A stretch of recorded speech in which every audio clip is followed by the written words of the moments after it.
Jojo loved Halloween. The costumes, the candy, the thrill of the night.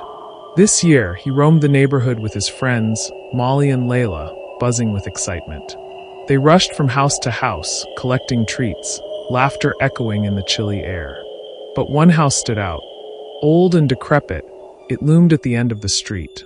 Its paint peeled like old skin, and the windows were dark, almost like sunken eyes watching. The other kids avoided it, but curiosity gnawed at Jojo. "Let's check it out," he said. Molly frowned. "It looks haunted."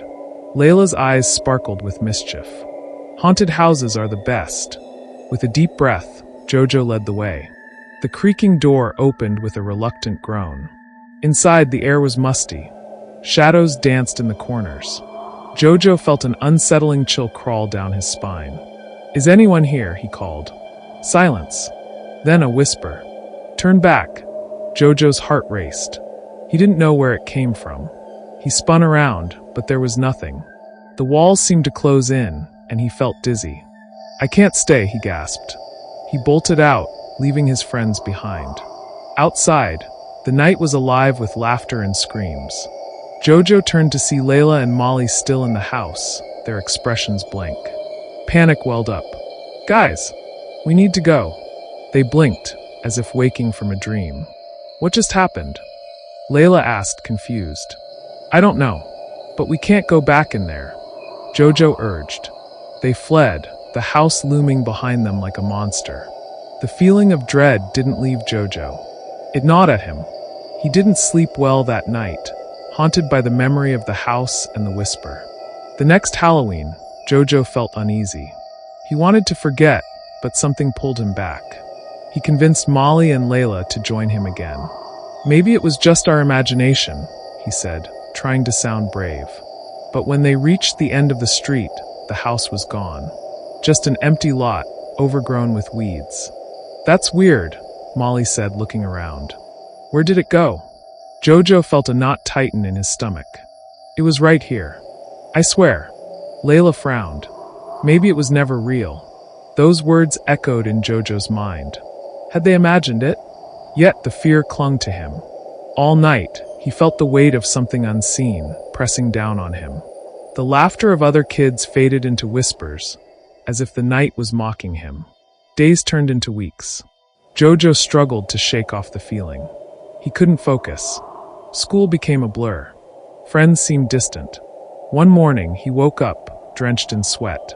The shadows in his room felt alive, watching, waiting.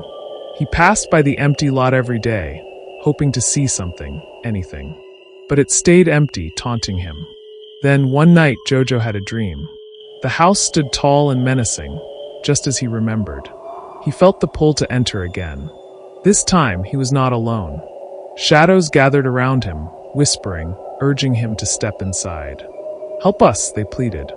"Who are you?" he yelled, fear gripping him. "Trapped," they cried. "You can't leave." He awoke, gasping, a cold sweat clinging to his skin. Days passed, and the dread grew heavier. His friends noticed. Molly reached out, concern etched on her face. "You're not yourself." "Something's wrong," he confessed. "The house, it's haunting me." Layla placed a hand on his shoulder. "Let's go back. We'll find out what happened." Jojo hesitated. "I don't know.